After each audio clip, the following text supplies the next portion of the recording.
జీవితంలో ఒక్కసారి మీ సంపద, స్నేహితులు, భార్య, విలువైన వస్తువులను కోల్పోతారు. దాని గురించి బాధపడి ఏదేదో ఆలోచించకూడదు. కానీ ఆత్మహత్య మహాపాపం. మనల్ని ఈ భూమి మీదకు తెచ్చిన దేవుడికి మాత్రమే మనల్ని తిరిగి పిలిచే శక్తి ఉంది. అంతేకాకుండా మన జీవితాల గురించి చింతించకూడదు.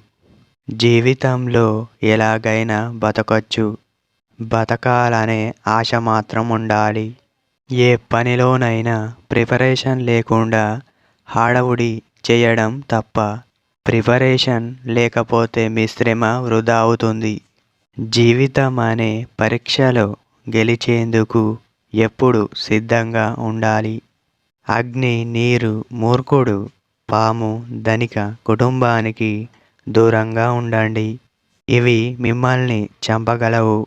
ఏదైనా ఆలోచన వల్ల మన ప్రాణాలకు ప్రమాదం వాటిల్లితే దానికి దూరంగా ఉండడం మంచిది. మన జీవితాలను మనం సరిగా చూసుకోవాలి. జీవితం నాశనమయ్యే నిర్ణయాలు తీసుకోకూడదు. అపరిచితులతో రహస్యాలు పంచుకోకూడదు. ప్రధానంగా నీకు వచ్చిన జబ్బు వాడుతున్న ముందు మనం చేసిన నీ భార్య రహస్య ఆలోచనలు, నీకిష్టం లేని తిండి గురించి ఎవరితో చెప్పకూడదు. ఈ విషయాలను ఇతరులతో పంచుకోవద్దు. ఒకటి లేదా మరొకటి ఈ ఆలోచనలు మీ జీవితానికి ప్రమాదాన్ని తెస్తాయి. జీవితం అంటే ఇక్కడ కష్టాలు, సంతోషాలు సర్వసాధారణం. వాటన్నిటికీ చావు పరిష్కారం కాదు.